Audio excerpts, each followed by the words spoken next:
Welcome to citizens pulse. నేను మీ రాజేష్.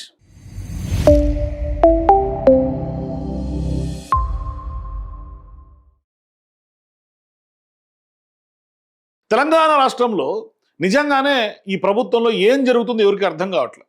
ఒకవైపు ఏ శాఖ మంత్రి ఏ శాఖ రివ్యూ చేస్తారో, ముఖ్యమంత్రికి సంబంధం లేకుండా మంత్రులు ఏం చేస్తారో మంత్రులకు తెలియదు, మంత్రులకు తెలియకుండా ముఖ్యమంత్రి జీవోలు చేస్తారు, ఆ శాఖలో జీవోలు రిలీజ్ అయిపోతాయి. సమీక్షలు ఆ శాఖకు సంబంధించినటువంటి సమీక్ష ముఖ్యమంత్రి చేస్తారు, దానికి సంబంధించినటువంటి మంత్రి అక్కడ ఆ సమీక్షలో ఉండరు. ఒకవైపు ఇంకొక మంత్రికి తెలియకుండా, మంత్రి కాకుండానే ఎమ్మెల్యేలు కూడా సమీక్షలు చేస్తున్నటువంటి సందర్భాలు ఉన్నాయి. సో ఇట్లా కాంగ్రెస్ పార్టీలో ఏం జరుగుతుందో తెలియనటువంటి పరిస్థితి, గందరగోళం. నిజంగా ఇవాళ తెలంగాణలో జరుగుతున్నటువంటి తీరుతెన్నులు చూస్తుంటే ప్రభుత్వం నడుస్తోందా, మరి ఇక్కడ ఏమన్నా నిజంగా బీఆర్ఎస్ పార్టీ నాయకులు పదే పదే ఎప్పుడు ఆరోపణలు చేస్తుంటారు, మీరు నడుపుతుంది ప్రభుత్వం కాదు సర్కస్ అంటుంటారు. సో నిజంగానే ఓ సర్కస్ షో ఏమైనా నడుస్తోందా అని. ఎందుకు అంటే మంత్రుల మధ్య కోఆర్డినేషన్ ఉండదు, ఏ శాఖ సమీక్ష ఎవరు చేస్తారో తెలియదు, ఏ జీవో ఎట్లా వస్తుందో తెలియదు. ఆఖరికి జీవో గవర్నమెంట్ ఆఫ్ తెలంగాణ బదులు గవర్నమెంట్ ఆఫ్ ఆంధ్రప్రదేశ్ వస్తే కూడా ఐఏఎస్లు, మరి సీనియర్ ఐఏఎస్ అధికారులు, దానకిషోర్ లాంటి వాళ్ళు కూడా సంతకాలు పెట్టి జీవోలు విడుదల చేస్తున్నటువంటి సందర్భాలు కూడా ప్రస్తుతం ఉన్నాయి. మరి ఇంత గుడ్డి ప్రభుత్వం ఎట్లా నడుస్తుందో అర్థం కావట్లేదు. అందుకని ఇవాళ తలలు పట్టుకుంటున్నటువంటి పరిస్థితి. ఇవాళ ఇక్కడ ప్రధానంగా ఇప్పుడు రెండు అంశాల మీద చాలా సీరియస్ డిస్కషన్ జరుగుతుంది. కాంగ్రెస్ పార్టీలో ఈ అలజడి టీకప్లో తుఫాన్ కాదు, పెను విధ్వంసానికి దారితీసే అవకాశాలు ఉన్నాయి. కాంగ్రెస్ పార్టీ ఒక రకంగా కుదుపుతోంది ఇవాళ ఈ వివాదాలన్నీ కూడా. సో ఏంటి అంటే, ఒకటి కొండా సురేఖకు సంబంధించి, అట్లాగే కడియం శ్రీహరి గారికి సంబంధించి, ఇది ఉమ్మడి వరంగల్ జిల్లాలో వాళ్ళిద్దరి మధ్య పచ్చిగడ్డేస్తే బగ్గుమన్న వైరం ఎప్పటి నుంచో ఉంది. కాకపోతే ఇప్పుడు కడియం శ్రీహరి గారి మీద అధిష్టానానికి మంత్రిగా ఉన్నటువంటి కొండా సురేఖ ఫిర్యాదు చేశారు. సో ఇంతవరకు బాగానే ఉంది. ఎందుకు ఫిర్యాదు చేశారు అంటే, మంత్రి కొండా సురేఖకు సంబంధించి కడియం శ్రీహరి మధ్య కూడా ఒక రకంగా ఇప్పుడు ఎప్పుడైతే ఫిర్యాదు వెళ్ళిందో, ఆ ఫిర్యాదు తర్వాత వాళ్ళిద్దరి మధ్య వివాదం ముదురుతోంది అన్నట్టుగా మనం అర్థం చేసుకోవాలి. అయితే గతంలో కూడా వీళ్ళిద్దరు ఒకరిపై ఒకరు ఫిర్యాదు చేసుకున్నటువంటి ఘటనలు ఉన్నాయి.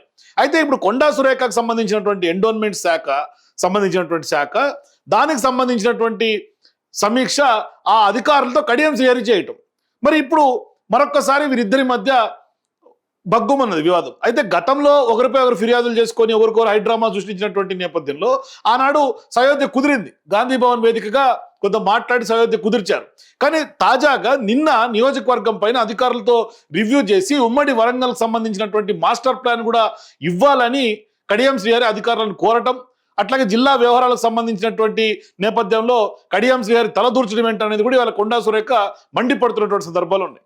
మరి మొన్నటికి మొన్న కొండా సురేఖ గారికి సంబంధించినటువంటి ఎండోన్మెంట్ శాఖలోనే అది యాదాద్రికి సంబంధించినటువంటి లక్ష్మీ నరసింహస్వామి దేవాలయానికి సంబంధించినటువంటి ఆ జీవో కూడా ఆమెకు తెలియకుండానే రావటం, దానికి ముఖ్యమంత్రి సీఎంఓ నుంచి మొత్తం నడపటం, దానికి సంబంధించినటువంటి జీవో విడుదలవటం, కమిటీ వేయటం, ఇది కూడా కొండా సురేఖకు సంబంధం లేకుండా జరిగిపోయింది. సో ఇప్పుడు కడియం శ్రీహరి గారికి సంబంధించినటువంటి విషయం పైన కూడా ఇప్పుడు కాంగ్రెస్ పార్టీ అధిష్టానానికి, ఏఐసిసి పెద్దలకు కూడా కొంత కడియం శ్రీహరి పైన కొండా సురేఖ ఫిర్యాదు చేసినట్టు తెలుస్తుంది. అయితే నాట్ ఓన్లీ అధిష్టానానికి, రేవంత్ రెడ్డి గారికి కూడా ఫిర్యాదు చేసినట్టుగా కొంత వార్తలు వస్తూ ఉన్నాయి. కాకపోతే ఇప్పుడు మంత్రి కొండా సురేఖకు సంబంధించి తెలియకుండానే దేవాదాయ శాఖ కమిషనర్తో ఎండోన్మెంట్ రివ్యూ నిర్వహించినటువంటి కడియం శ్రీహరి పైన అగ్గి మీద గుగ్గిలం అయిపోతా ఉన్నాం. ఎందుకంటే స్టేషన్ గన్పూర్ సంబంధించినటువంటి ఆ పరిధిలో ఆలయాల పరిస్థితుల పైన కూడా హైదరాబాద్లో కడియం శ్రీహరి గారు రివ్యూ చేయటం, అట్లాగే దేవాదాయ శాఖకు సంబంధించినటువంటి మంత్రి అయినటువంటి కొండా సురేఖ గారికి తెలియకుండానే మరి ఎట్లా కడియం శ్రీహరి గారు రివ్యూ చేస్తారు ఒకసారి చూడొచ్చు. అధికారులతో దిగినటువంటి ఫోటో కూడా దేవాదాయ శాఖ అధికారులతో కడియం శ్రీహరి గారు కలిసినటువంటి ఫోటో. మరి దేవాదాయ శాఖకు సంబంధించినటువంటి మంత్రిగా ఉన్నటువంటి కొండా సురేఖ గారికి తెలియకుండా కడియం శ్రీహరి గారి పెత్తనం ఏంది ఇక్కడ చూసుకోవచ్చు. ఆయన కండువా వేసి ప్రసాదం కూడా ఇస్తున్నటువంటి పరిస్థితి, ప్రసాదము, గిఫ్ట్ కప్పులు ఇవన్నీ నడుస్తూ ఉన్నాయి. సో ఇక్కడ దేవాదాయ శాఖకు సంబంధించినటువంటి అధికారులతో ఎప్పుడైతే కడియం శ్రీహరి గారు రివ్యూ చేశారో అక్కడితో కొండా సురేఖ గారికి మరింత అభ్యంతరం పెరిగింది. మరి ఇక్కడ నిజంగా స్టేట్ హైకమాండ్కి తెలియకుండా నేరుగా హైకమాండ్కి ఫిర్యాదు చేశారు ఏంటి అనేది కూడా కొండా సురేఖ గారి పైన ఇప్పుడు టీపీసీసీ అధ్యక్షుడు మహేష్ కుమార్ గౌడ్ గారు కూడా కొంత అభ్యంతరం వ్యక్తం చేస్తున్నారు. అంటే తనకు చెప్పకుండా ఇక్కడ లోకల్గా టీపీసీసీకి ఇంటిమేషన్ ఇవ్వకుండా మంత్రిగా ఉన్నటువంటి కొండా సురేఖ గారు మీరు ఎట్లా హైకమాండ్కి కంప్లైంట్ చేస్తారని మహేష్ కుమార్ గౌడ్ ఆరా తీయటం, మరోవైపు మీరు ఎవరికి చెప్పకండి, హైకమాండ్కి రాసినటువంటి లేఖను కూడా బహిరంగపరచొద్దు, పెద్ద ఎత్తున వివాదం చెలరేగే అవకాశం ఉంటుంది కాబట్టి కొంత గుట్టుగా ఉంచండి, ఇది ఇంటర్నల్ మ్యాటర్, మనం సెటిల్ చేసుకుందామని మహేష్ కుమార్ గౌడ్ గారు చెప్పినట్టుగా తెలుపుతా ఉన్నారు. అయితే ఇక్కడ ప్రధానంగా కొండా సురేఖ గారిని నేను ఒక స్ట్రైట్ క్వశ్చన్ అడగదలుచుకున్నా.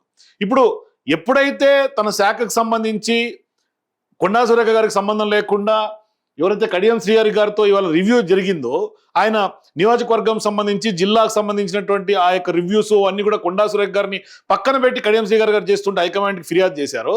మరి ఇదే శాఖ ఎండోన్మెంట్ శాఖకు సంబంధించి ఇవాళ రేవంత్ రెడ్డి గారు కూడా ఆమెకు తెలియకుండానే జీవోలు విడుదల చేస్తున్నటువంటి సందర్భంగా ఏది యాదాద్రి లక్ష్మీ నరసింహస్వామికి సంబంధించినటువంటి ట్రస్ట్ బోర్డు వివాదం, మరి ఆ వివాదంలో మరి రేవంత్ రెడ్డి గారి మీద కూడా ఖచ్చితంగా అధిష్టానానికి ఫిర్యాదు చేయాల్సినటువంటి అవసరం ఉంది కదా. మరి రేవంత్ రెడ్డి గారు చేసినప్పుడు కేబినెట్ కూడా వెళ్ళినటువంటి కొండా సురేఖ గారు, కేవలం అసంతృప్తితోటి ఆగిపోయినటువంటి కొండా సురేఖ గారు ఇవాళ కడియం శ్రీహరి గారికి సంబంధించి పెద్ద ఎత్తున ఆమె హైకమాండ్కి ఫిర్యాదు చేయటం, పెద్ద ఎత్తున బగ్గుమంటాం. అయితే ఇక్కడ ఈ అంశం ఇక్కడైతే ఇక రేవంత్ రెడ్డి గారికి జూపల్లి కృష్ణారావు గారికి కూడా గ్యాప్ మరింత పెరుగుతా ఉంది రోజు రోజుకు. అంటే ఇట్లా చాలా శాఖల్లో ఉన్నటువంటి మంత్రులు వర్సెస్ రేవంత్ రెడ్డి నడుస్తూ ఉంది. కాదు ఇప్పుడు ప్రజెంట్ సిచ్యువేషన్ ఏంటంటే టూరిజం శాఖకు సంబంధించినటువంటి మంత్రి కావటువంటి జూపల్లి కృష్ణారావు గారు ఆయన లేకుండానే పర్యాటక శాఖకు సంబంధించినటువంటి ఆ యొక్క మొత్తం వ్యవహారం మీద రేవంత్ రెడ్డి గారు సమీక్ష చేయటం చూడండి. రేవంత్ రెడ్డి గారి సమీక్షలు టూరిజం శాఖలో దాని మీద చేస్తే మంత్రి కావటువంటి జూపల్లి గారు ఉండరు, అట్లాగే కోమటిరెడ్డి గారికి సంబంధించినటువంటి శాఖల మీద చేస్తే కోమటిరెడ్డి వెంకటరెడ్డి గారు ఉండరు. ఇట్లా ఏ శాఖ మీద ఆయన రివ్యూ చేసినా కూడా ఆ శాఖకు సంబంధించినటువంటి మంత్రులు ఆ రోజు ఉండరు. ఇది చూసుకోవచ్చు.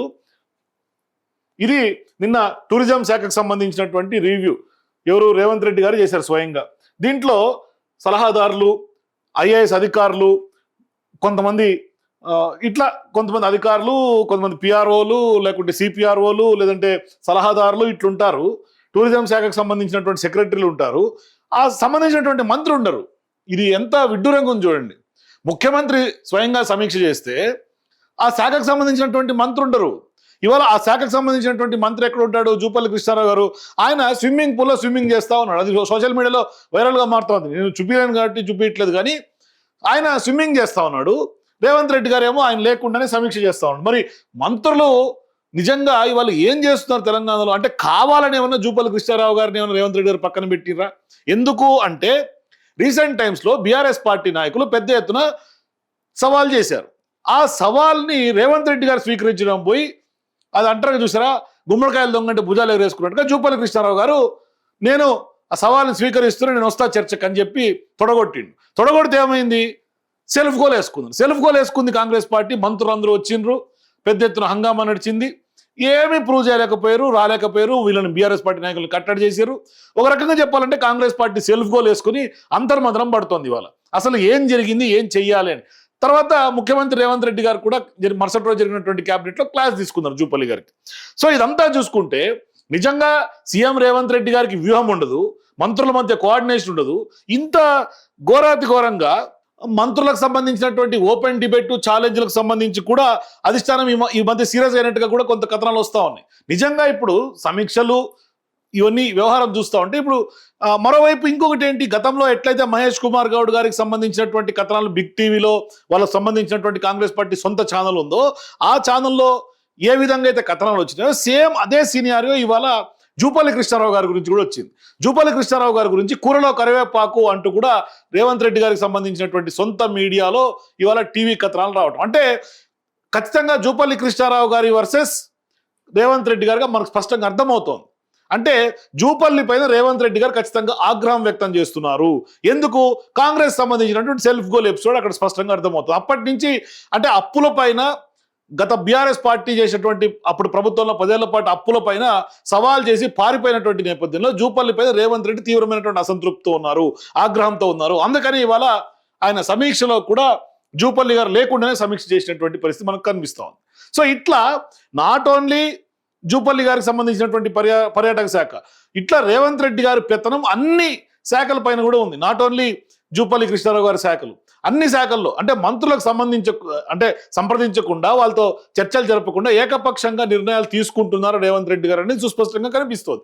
అందుకనే ఇవాళ కొండా సురేఖ గారికి సంబంధం లేకుండా ఎండోన్మెంట్స్ సంబంధించినటువంటి జీవోలు వస్తాయి. ఇక్కడేమో టూరిజం సంబంధించి టూరిజం శాఖ ఆయన మంత్రి లేకుండా సమీక్ష అవుతుంది. దేవాదాయ శాఖ మంత్రి సంప్రదించకుండా యాదాద్రి ట్రస్ట్ బోర్డు నియామకం అవుతుంది.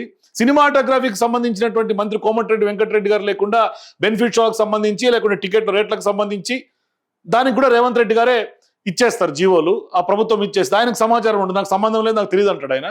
సో ఇట్లా మంత్రులకు సంబంధం లేకుండా అన్ని మంత్రులపై అన్ని శాఖల మీద కూడా రేవంత్ రెడ్డి గారు పెత్తనం చేయటం, దానికి తోడుగా ఇవాళ కొండా సురేఖ గారికి సంబంధించినటువంటి శాఖ మీద ఇప్పుడు ఎప్పుడైతే కడియం శ్రీహరి గారు కూడా పెత్తనం చేసినటువంటి నేపథ్యం ఇప్పుడు అంతా అధిష్టానం దగ్గరికి ఈ పంచాయతీలు అన్ని చేరినాయి.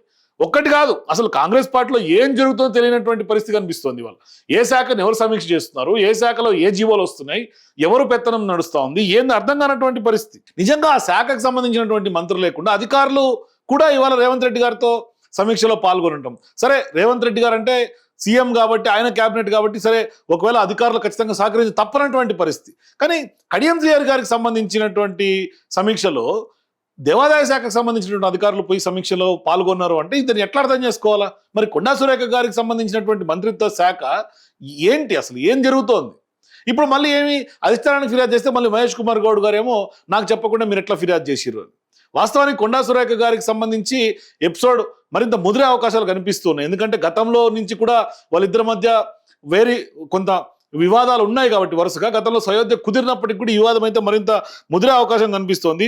మరి మీనాక్షి నటరాజన్ గారికి ఢిల్లీకి లేఖ రాశారు, టీపీసీసీకి కూడా కొంత నివేదికలు కోరిందట మొన్న గతంలో జరిగినటువంటి ఏదైతే జూపల్లి కృష్ణారావు గారికి సంబంధించినటువంటి సెల్ఫ్ గోల్స్ ఎపిసోడ్.